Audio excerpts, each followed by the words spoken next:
Good morning, সুপ্রভাত। Psychic reader astrology Devika ঘোষে আমি আপনাদের প্রত্যেককে স্বাগত জানাই। আমি দেবিকা ঘোষ, আপনাদের ট্যারোকার রিডার, আপনাদের বন্ধু এবং ভালোবাসার মানুষ। শুভ সকাল প্রত্যেকের জন্য। কেমন আছেন? আশা করি ভালো আছেন, ভালো থাকবেনও, সবসময় ভালো থাকতে হবে। দেখুন আমার টেবিলে কত ছোট্ট একটা গণেশ ঠাকুর, দেখেছেন কত ছোট্ট। এই গণেশটা এখানে থাক। চলুন দেখে নেই আজকের কারেন্ট এনার্জিতে আপনি যাকে নিয়ে ভাবছেন তার সাথে আপনার রিলেশনশিপের স্ট্যাটাসটা কি, সে কি ভাবছে আপনাকে নিয়ে, তার মন মস্তিষ্কে কি চলছে।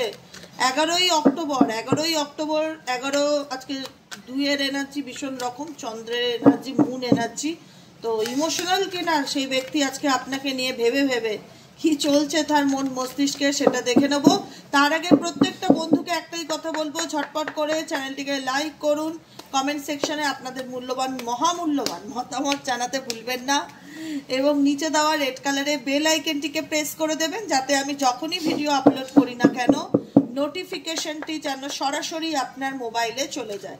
লাইক করতে পয়সা লাগে না, লাইক করে দেবেন, জাস্ট টাচ করে দেবেন। লাইক করা মানে এনার্জি অ্যাকসেপ্ট করা। চলুন দেখে নিই এই মুহূর্তে আপনারা যাকে নিয়ে জানতে চাইছেন বা যে ব্যক্তির জন্য রিডিংটা দেখতে এসেছেন তার মন মস্তিষ্কে অ্যাট প্রেজেন্ট রাইট নাও সেই ব্যক্তির মনের মধ্যে এই মুহূর্তে কি চলছে দেখে নেওয়া যাক।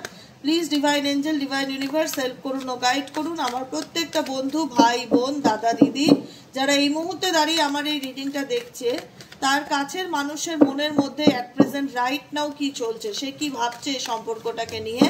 যারা নো কন্ট্যাক্ট এবং অন অফ সিচুয়েশনে আছে তাদের পার্টনারের current feelings at present right now সেই ব্যক্তির মন মস্তিষ্কে এই মুহূর্তে কি চলছে দেখে নেওয়া যাক। Please dear angel, deer universe help করুন, গাইড করুন আমার প্রত্যেকটা বন্ধু, ভাই বোন, দাদা দিদি যারা এই মুহূর্তে দাঁড়িয়ে আমার এই রিডিংটা দেখছে তার কাছের মানুষের বর্তমান অনুভূতি, current feelings at present right now সেই ব্যক্তির মন মস্তিষ্কে এই মুহূর্তে কি চলছে জেনে নেওয়া যাক। Please divine angel, divine universe help করুন, গাইড করুন। Angel archangel Michael please help me and guide me. Angel archangel Michael please help করুন ও গাইড করুন। Angel archangel Michael please help me and guide me.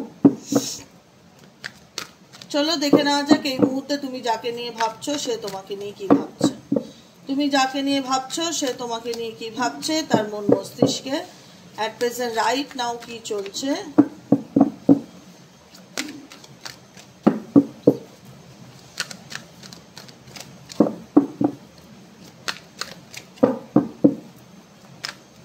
চলো দেখে নি bottom of the ডেকে the star card, rejuvenated and heal love. Okay, Knight of Cups, oh my god, dreamy love, attractions, romance, love, confusions, options, অনেক কিছুই আছে এই ব্যক্তির জীবনে। এই ব্যক্তি আলটিমেট আপনাকে চুজ করতে চায়, আমি বুঝতে পারছি। এই ব্যক্তির জীবনে থার্ড পার্টি, ফোর্থ পার্টি যাই থাকুক, ফ্যামিলি, বন্ধু বান্ধব যে কারণেই আপনার থেকে দূরে গিয়ে থাকুক না কেন, যে কারণেই আপনার সাথে সেপারেশনে গেছে, বিচ্ছেদ করে দিয়েছে, যোগাযোগ রাখতে চায় না, অনেকের ক্ষেত্রে আমি যেহেতু বলবো ইউটিউব জেনারেল প্রেডিকশন, নর্মাল, কারুর পার্সোনাল রিডিং নয়, বারবার বলছি কারুর পার্সোনাল রিডিং নয়। যতটুকু রেজোনেট করবে ক্লেম করবে, যেটুকুনি রেজোনেট করছে না লেট গো করবে। এখানে তোমাদের ম্যারিড লাইফ থাকতে পারে এই পার্সনের সাথে, বা লাভ রিলেশনশিপ থাকতে পারে, যেটাই থাকুক না কেন। যদি কোনো বহিরাগত ব্যক্তির জন্য এই ব্যক্তি তোমার সাথে দূরত্ব ক্রিয়েট করেছিল বা সেপারেশনে ছিল বা তোমার সঙ্গে নো কন্ট্যাক্ট সিচুয়েশনে চলে গেছে, যোগাযোগ রাখতে চায়নি, যেখানে দাঁড়িয়ে তুমি সবসময় চাইতে যে আমার সঙ্গে যে অন্যায়টা হয়েছে সেই অন্যায়ের যেন ন্যায়টা ভগবান আমাকে পাইয়ে দেয়, দ্যাটস এনাফ। আমি ঈশ্বরের কাছে কিচ্ছু চাই না, আমি শুধু চাই জাস্টিস, আমি শুধু চাই জাজমেন্ট। আমি যে চ্যালেঞ্জিং সিচুয়েশনে রয়েছি, আমি যে কার্মিক পরিস্থিতির মধ্যে রয়েছি, ভগবান যেন আমাকে ন্যায় পাইয়ে দেয়, কারণ আমার ভালোবাসাটা সত্যি ছিল, মিথ্যা ছিল না। কারণ আমার মানুষটা আমাকে ঠকিয়েছে, আমাকে মিথ্যা কথা বলেছে, আমাকে কঠিন পরিস্থিতির মধ্যে দিয়ে ছেড়ে গেছে, সে যেন একটা সময় রিয়ালাইজ করতে পারে, বুঝতে পারে যে সে কি হারিয়েছে। আমি বলবো 11ই অক্টোবরের কারেন্ট এনার্জিতে তোমার পার্সন কিন্তু ডেফিনেটলি আলটিমেট সে তার জীবনে সঠিক সিদ্ধান্তটা নিতে চলেছে এবং সঠিক ভাবনাতে আসতে পেরেছে যে আমার জীবনে কোনটা ঠিক কোনটা ভুল। সেটা হয়তো অনেক দেরি করে হয়েছে, এখন হয়তো কিছুই করবার নেই, বা তোমার মন ভেঙে গেছে, বা তুমি এই সম্পর্ক থেকে অনেক আগে বেরিয়ে এসেছো। দেখো অনেক আগেও বেরিয়ে এসছো।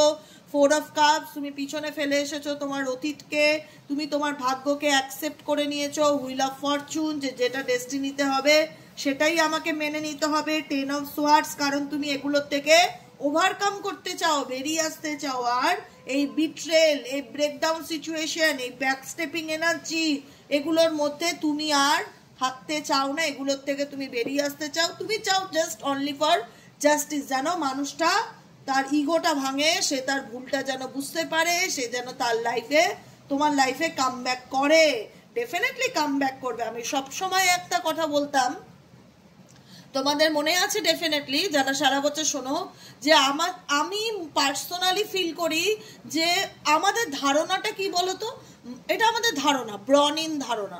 এই মানুষটাকে আমি বদলে ফেলবো, এই মানুষটাকে আমি পাল্টে ফেলবো, এই মানুষটাকে এত ভালোবাসা দেবো যে বদলে যাবে। আমাদের হাতে নেই কাউকে বদলানো, কাউকে পরিবর্তন করা, কাউকে পাল্টে ফেলা। বিশ্বাস করো, ট্রাস্ট মি, আমাদের হাতে নেই। অত সহজ নয়। আমি যদি মনে করি আমি যা ইচ্ছা তাই করবো, পৃথিবীর কোনো শক্তি আমাকে আটকাতে পারে না। যে যত খুশি চ্যালেঞ্জ নিক না কেন, ওকে পাল্টে দেখো, পারবে না। কারণ সবকিছু তো আমার হাতের উপর। সে তুমি আমাকে যতই ভালোবাসা দাও, যতই আমার জন্য একদম জীবন দিয়ে দাও না কেন, আমি যদি মনে করি আমাকে কেউ পাল্টাতে পারবে না, তো আমাকে কেউ পাল্টাতে পারবে না। তোমাদের পার্সনের ক্ষেত্রেও সেম সেরকমই হয়েছে। সে তাকে যতই ভালোবাসা দাও, তাকে যতই বোঝাও, তাকে যতই মাদারলি অ্যান্ড ফাদারলি লাভ দাও না কেন, সে তার একই জায়গায় রয়েছিল যে আমি যা চাইবো তাই হবে। সেই জায়গার থেকে তো কষ্ট পেয়ে তুমি আজকে ওভারকাম করে সামনের দিকে এগিয়ে এসছো বা বেরিয়ে এসছো। তোমার মনে হয়েছে আমি এই সম্পর্কের ক্ষেত্রে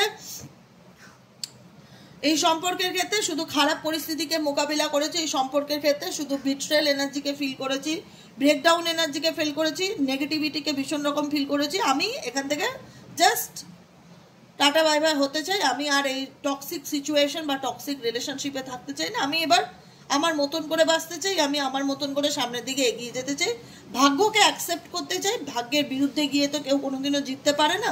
তাই ডেস্টিনি, ফরচুন, যেটা আমার কপালে লেখা আছে সেটাকে মেনে নিয়ে সামনের দিকে এগিয়ে যেতে চাই। তোমাদের এনার্জি অনেক অনেক অনেক অনেক ইমপ্রুভ হচ্ছে। আমি বলেছিলাম একটা কথা বারবার, আমি আবারও রিপিট করছি, তোমরা পাল্টে যাও। তোমাদের কাউকে পাল্টাতে হবে না, শুধু তোমরা পাল্টে যাও। দেখবে অটোমেটিক্যালি সারাউন্ডিং সিচুয়েশন অটোমেটিক্যালি বদলাবে। কাউকে বদলানোর দরকার নেই। আমি নিজে দেবিকা ঘোষ বলছি এই কথাটা। তুমি আমাকে যদি তোমার দিদি মনে করো, দিদি হিসাবে বলছে তার ভাইকে কিংবা তার বোনকে। কাউকে বদলানোর দরকার নেই, নিজে পাল্টে যাও, সিচুয়েশন বদলে যাবে, এটুকুনি গ্যারান্টি দিয়ে বলতে পারি। কারণ তোমার বদলে যাওয়া, এসব পেন্টেকেলসের এনার্জি, তোমার বদলে যাওয়া এখন কিন্তু তোমার পার্সন ভীষণ রকম, মানে তো এই ব্যক্তি তো সারা জীবনই স্পাই করে, দু নৌকায় পা রেখে চলনেওয়ালা পাবলিক। এই ব্যক্তি তো দু নৌকায় পা রেখে চলনেওয়ালা পাবলিক। সে আলটিমেট তোমার পার্সন যা করে নিজের স্বার্থে করে, এইটুকুনি কথা মাথায় রাখতে হবে। তোমার লাইফে যদি ফিরতে চায় সেটাও স্বার্থে, সে যদি থার্ড পার্টিকে পছন্দ করে সেটাও স্বার্থে, যে করে সেটা তার স্বার্থে করে, নিজের চিন্তা ভাবনা বিচার বিবেচনা বুদ্ধি বেশি খাটাতে যায়। কিন্তু আলটিমেট সে প্রথমবারে যে বুদ্ধি খাটিয়েছিল তোমার থেকে দূরে যাওয়ার কারণে, সেটা তো তার লসই হচ্ছে, প্রফিট হয়নি। যে কারণে এই ব্যক্তি আবারও যেখানে লাভ দেখে সেখানে তোমার ব্যক্তি, আমি এটুকুনি ফিল করি, যেখানে আবার দেখতে পাচ্ছ যে এই ব্যক্তি তুমি এত কি করে বদলে গেলে, তোমার লাইফে এত কি করে চেঞ্জ আসলো, তুমি কি করে এত বেশি গ্রাউন্ডেড, এত বেশি ম্যাচিওর, এত বেশি প্র্যাকটিক্যাল হয়ে গেলে, তুমি নিজেকে কি করে প্রোটেক্ট করছো। নেগেটিভ এনার্জি, নেগেটিভ মানুষজনদের নিয়ে খুব একটা চিন্তা ভাবনা করা, খুব একটা গসিপ করা, তাদের থেকে দূরে থাকা, কারণ তুমি তোমার বাউন্ডারি ক্রিয়েট করেছো। কারণ তুমি তোমার বাউন্ডারিটাকে ক্রিয়েট করেছো যে এটা আমার বাউন্ডারি, এর মধ্যে আমি থাকবো, এখানে আমি কোনো নেগেটিভ লোকজনদের চাই না, আমি আমার মতন করে বাঁচতে চাই, নিজের মতন করে ভালো থাকতে চাই, নিজেকে ভালো রাখতে চাই, নেগেটিভিটির থেকে বেরিয়ে আসতে চাই। হ্যাঁ, এটুকুনি ঠিক যে আমি ভগবানের উপর ভরসা করে আছি, তিনি আমাকে একদিন জাস্টিস দেবেন, আমি একদিন ন্যায় পাবো, আমার সাথে যে অন্যায়টা হচ্ছে তার ন্যায়টা পাবো। তো তোমরা টক্সিক সিচুয়েশন থেকে নিজেকে ওভারকাম করে আনছো, দূরে সরিয়ে আনছো, পরিস্থিতি থেকে দূরে থাকার চেষ্টা করছো। কিন্তু এখন তোমার পার্সন তোমার এই পরিবর্তনটাকে মানতে পারছে না। সে কি চায়? সে চায় তুমি তার হাতে পায়ে ধরো, তাকে সবসময় বলো I love you, I am sorry, ভুল হয়েছে বাবু সোনা, প্লিজ চলো আমরা আবার সম্পর্ক রাখি, তুমি আমাকে ফোন করেছো, ও মাই গড এটা তোমার ভাগ্য, তুমি আমাকে ফোন করেছো, আমি তো ভাবতেই পারিনি তুমি আমাকে ফোন করেছো, এরকম একটা ব্যাপার। আচ্ছা আচ্ছা বলো বলো বলো কী ব্যাপার, মানে একটা হয় না যে গেস করা যে তোমার মনে কি চলছে, এই ব্যক্তি সবসময় গেস করতে চায়।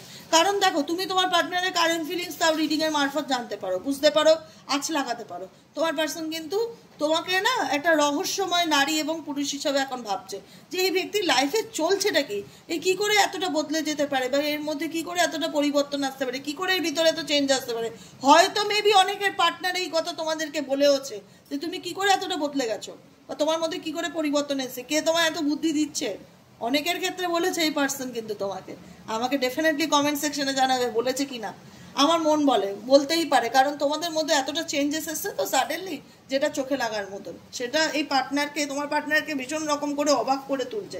এই ব্যক্তির প্রচণ্ড ইগো, প্রচণ্ড অহংকার, যে কারণে তুমি এই রিলেশনশিপ থেকে দূরে থাকার চেষ্টা করো। তোমার সবসময় মনে হয় এই রিলেশনশিপের ভবিষ্যৎ তো যখনই আমি দেখতে যাই দেবিকাদি, অন্ধকার ছাড়া কিছুই দেখতে পারি না, কারণ ভীষণ অস্পষ্ট। তাই এই রিলেশনশিপ থেকে আমি যতই যা করেছি না কেন আলটিমেট আমি নিটফল 0 পেয়েছি, তার থেকে বাবা সামনের দিকে এগিয়ে যাই, নিজের মতন ভালো থাকার চেষ্টা করি। সে যদি মনে করে আমার লাইফে কামব্যাক করতে চায় আসুক, আই ডোন্ট কেয়ার, কিন্তু আমি এই ব্যক্তিকে নিয়ে আর কোনো মাথা ব্যথা করতে চাই না, আমি নিজের মতন থাকতে চাই। ওয়েল অ্যান্ড গুড, খুব ভালো কথা।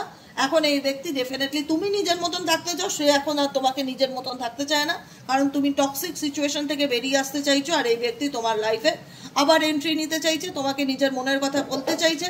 কারণ আলটিমেট জানো তো, এই যে 2 অফ সোয়ার্ডসের এনার্জি, কনফিউশন, 2 অফ পেন্টাকেলসের এনার্জি, দু নৌকায় পা রেখে চলা, না একেও ছাড়বো না ওকেও ছাড়বো, দুজনকে নিয়ে ব্যালেন্স করে চলা, এটা কারোরই ভালো লাগে না। কেউ চায় না তার লাইফে, তার পার্টনারের লাইফে কোনো অপশন থাকুক, কেউ চাইবে না। এই পৃথিবীতে আজ পর্যন্ত বুক চেঁচিয়ে কেউ বলতে পারবে এই কথাটা যে আমি চাই আমার পার্টনার কোনো মাল্টিপল অপশন নিয়ে চলুক, বা তার লাইফে এক্সট্রা কোনো ম্যারিটাল রিলেশনশিপ থাক, এক্সট্রা অ্যাফেয়ার্স থাক, কেউ চাইবে না, কেউ চাইবে না। এক্ষেত্রে তুমিও চাওনি। তোমারও মনে হচ্ছে প্রত্যেকটা মানুষের একটা সেলফ রেসপেক্ট নামক বস্তু আছে, যে জায়গাটা থেকে, যে টক্সিসিটি থেকে আমার বেরিয়ে আসাটা খুব দরকার।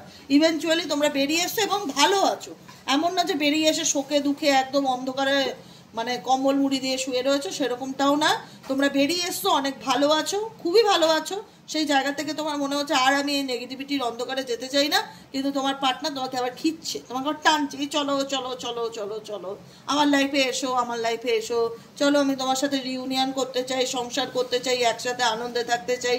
তুমি একটাই কথা, তুই যা খুশি কর বাবা, আমি নিজেকে এখন রেজুভেনেট করতে চাই, নিজে এখন আমি অনেক হিল হয়েছি, আমি আর এই নেগেটিভিটির মধ্যে থাকতে চাই না, আমি আমার মতন ভালো থাকতে চাই। কিন্তু তোমার পার্টনার তো বুঝতে পেরেছে যে দু নৌকায় পা রেখে বেশি দিন চলা যাবে না, কারণ সে তো দুজনকে নিয়ে চলার চেষ্টা করছিল। আলটিমেট এই ব্যক্তি তোমার লাইফে এন্ট্রি নিতে চলেছে, কামব্যাক করতে চলেছে থার্ড পার্টিকে ছেড়ে, এটুকুনি মনে হচ্ছে। বা থার্ড পার্টিকে পুরোপুরি ছাড়বে কিনা থার্ড পার্টি রিডিং না করলে বোঝা মুশকিল না, কারণ থার্ড পার্টি অনেকের ক্ষেত্রে থার্ড পার্টি তার ফ্যামিলিও হতে পারে। তো সেক্ষেত্রেই আমি এটা বললাম যে ফ্যামিলিকে পুরোপুরি রিজেক্ট করতে পারবে কিনা গড নোস, কিন্তু চুজ করছে তোমাকে, যে মানুষটা হয়তো কোনোদিন এক্সপ্রেসই করেনি যে সে কি চায়, তার মনের মধ্যে কি চলছে। কিন্তু আলটিমেট আমি সবার ক্ষেত্রেও বলবো না, অনেকের ক্ষেত্রে এই ব্যক্তি তোমার লাইফে কামব্যাক করতে চায়, অফার দিতে চায়, প্রপোজাল দিতে চায়, বলতে চায় আমি তোমায় ভালোবাসি, আমি তোমার সাথে ফ্যামিলি লাইফ করতে চাই, রিউনিয়ন চাই, ম্যারেজ চাই, তুমি কি রাজি? এবার তোমাদের ব্যাপার, তোমরা রাজি কি রাজি না। কারণ আমার তো এই ব্যক্তি যেভাবে তোমাদের ঘোল খাইয়েছে একটু ঘোল খাওয়ানো ওনাকে দরকার, সহজে ক্ষমা করে দিলে তো হয়েই গেল।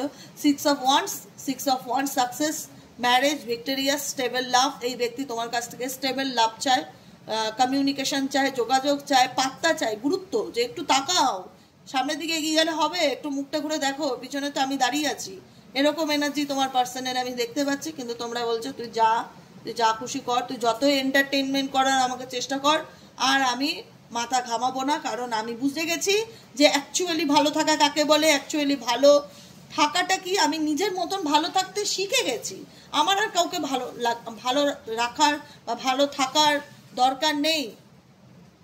সত্যিকারের ভালোবাসা কি, রিয়েলিস্টিক লাভ কি, আমার সত্যিকারের ভালোবাসা যে XYZ এর সাথে ওর সাথে জড়িয়ে নেই, সেটা তোমরা জেনে গেছো। যে এ আমার জীবনে থাকলে আমি সবসময় বোঝাতাম না এ আমার জীবনে থাকলে আমি ভালো আছি, এ আমার জীবনে নেই মানে ভালো নেই, এটাকে অ্যাকচুয়ালি তো ভালো থাকা বলে না। এটাকে প্রকৃত অর্থে ভালো থাকা বলে না। ভালো থাকা বলে যখন তোমার সোল বলবে আমার কাউকে চাই না, আমি হেভি হ্যাপি আছি, খুব আনন্দে আছি, খুব পজিটিভ আছি, বিন্দাস আছি, দারুণ এনজয় করছি আমি আমার লাইফটাকে। সেটাই তো অ্যাকচুয়ালি জীবন, সেটাই হচ্ছে অ্যাকচুয়ালি জীবন। এবং সেই জীবনটাকে তোমরা খুব সুন্দর আনন্দ করে উপভোগ করছো। কারণ মনে হচ্ছে তোমাদের সবসময় মনে হচ্ছে যে এই রিলেশনশিপে আমি যখনই যাব আবার ঝগড়া ঝামেলা, আবার তর্ক বিতর্ক, আবার কনফ্লিক্ট, আবার আর্গুমেন্ট, তু ম্যায় ম্যায়। সে তো এত অহংকার, এত ইগোস্টিক, কখনোই নিজের দোষ স্বীকার করবে না। আর আমিও এটাকে মানতে পারবো না, আমারও ডিপ্রেশন তৈরি হবে। এর থেকে বাবা চলো নিজের মতন সামনের দিকে এগিয়ে যাও, নিজেকে ভালো রাখো, নিজেকে ভালোবাসো। আর এই ব্যক্তি তো কখনোই চায় না তুমি তার হাতের বাইরে বেরো, কখনো চায় না। সে কিন্তু আবারও তোমাকে ফলো করছে বা তোমাকে স্পাই করছে। তুমি তোমার মতন ভালো আছো, আনন্দে আছো, তোমার জীবনে সেই হতাশা দুঃখ কিছু দেখতে পাচ্ছি না আমি। যদি থেকে থাকে কোনো মানুষের হতাশা দুঃখ, তো পরিমাণে খুব কম সংখ্যক মানুষের, পরিমাণে খুব কম। মেজরিটি মানুষ বলবে না যে আমি ডিপ্রেশনের রুগী আজকের দিনে দাঁড়িয়ে 2025 সালে। কারণ ডিপ্রেশনটাকে রিজেক্ট করেছো, লাথি মেরে রিজেক্ট করেছো, চল ফাট এখান থেকে, এরকম একটা ব্যাপার। তো সেই জায়গায় দাঁড়িয়ে এখন ভালো থাকতে শিখে গেছো। ভালো থাকার মানেটা কি সেটা জানো, যে ভালো থাকা মানে পরনির্ভরশীলতা না। ভালো থাকা মানে কেউ আমার লাইফে থাকলে আমি ভালো, কেউ আমার লাইফ থেকে চলে গেলে ভালো। ভালো থাকার অ্যাকচুয়ালি এক্সাম্পল সেটা না। ভালো থাকাটা কি সেটার মানেটা জেনে গেছো, যে কারণে তুমি সত্যি সত্যি খুব ভালো আছো, আনন্দে আছো, নিজের মতন বাঁচছো, এগিয়ে যাচ্ছ, কাউকে তোমার ফলো করার দরকার নেই। তুমি তোমার মতন ভালো থাকার চেষ্টা করছো, কিন্তু তোমার ব্যক্তি তোমাকে ফলো করছে, তোমাকে স্পাই করছে, তোমার ব্যাপারে জানার চেষ্টা করছে, তোমার লাইফে আবার এন্ট্রি নেওয়ার এক্সট্রিম লেভেলে চেষ্টা করছে। এবং আমি এটাও ফিল করছি অনেকেই আছে, অনেকের পার্টনারকে না পাত্তা দিচ্ছ না। মনে হচ্ছে সত্যি কথা তুমি পাত্তা দিচ্ছ না, আমার ফিল হচ্ছে যে তুমি ইগনোর হচ্ছ। অনেকে সারপ্রাইজড হচ্ছে তার চলে আসাটাতে, বাবা সে আমার লাইফে আসলো বা কামব্যাক করছে, প্রপোজাল দিচ্ছে, অনেকে অবাক হচ্ছে। আর অনেকে ইগনোর করছো। অনেকের ক্ষেত্রে যেহেতু সবাই দেখবে একটা ভিডিও, একজন দুজন দেখে না। আমি এই জন্য এর ক্ষেত্রে, ওর ক্ষেত্রে, তার ক্ষেত্রে এইভাবে বুঝিয়ে বাচ্চাদের মতন বলি। অনেকের ক্ষেত্রে তোমরা আবার তাকে রিজেক্ট করছো, তোমরা পাত্তা দিচ্ছ না, সোজা কথা পাত্তা দিচ্ছ না। তুই যা খুশি কর, মানে যত খুশি তেলানোর চেষ্টা কর, আমি আর এতে নেই। এটাই হচ্ছে তোমাদের কারেন্টের আছে। কারণ তোমাদের মনে হয় সম্পর্কে গেলে শুধু ঝগড়া ঝামেলা, আর্গুমেন্ট, ইগো দেখতে হবে। এই ব্যক্তির অনেক কষ্ট করে এই সিচুয়েশন থেকে বেরিয়ে এসেছি, আর যেতে চাই না ওই নেগেটিভিটির অন্ধকারে। বুঝতে পেরেছো? দ্য হ্যাংম্যান ক্যাট। অনেক ভেবেছো, আলটিমেট এই সলিউশনের কোনো সমাধান নাই, তাই আবার এর থেকে নিজের মতন থাকাই ভালো। অত মাথা কামিয়ে লাভ নেই। কি ঠিক বলেছি তো? অত মাথা কামিয়ে লাভ নেই। কেমন লাগলো রিডিংটি কমেন্ট সেকশনে জানাতে ভুলবে না। লাইক করবে, সাবস্ক্রাইব করবে, চ্যানেলের সাথে থাকবে, পাশে থাকবে। দেখা হবে বিকেলের রিডিং সাইকিক রিডার দেবিকা ঘোষের। তাই সবাইকে বলবো সুস্থ থেকো, সুন্দর থেকো, টাটা, শুভ সকাল।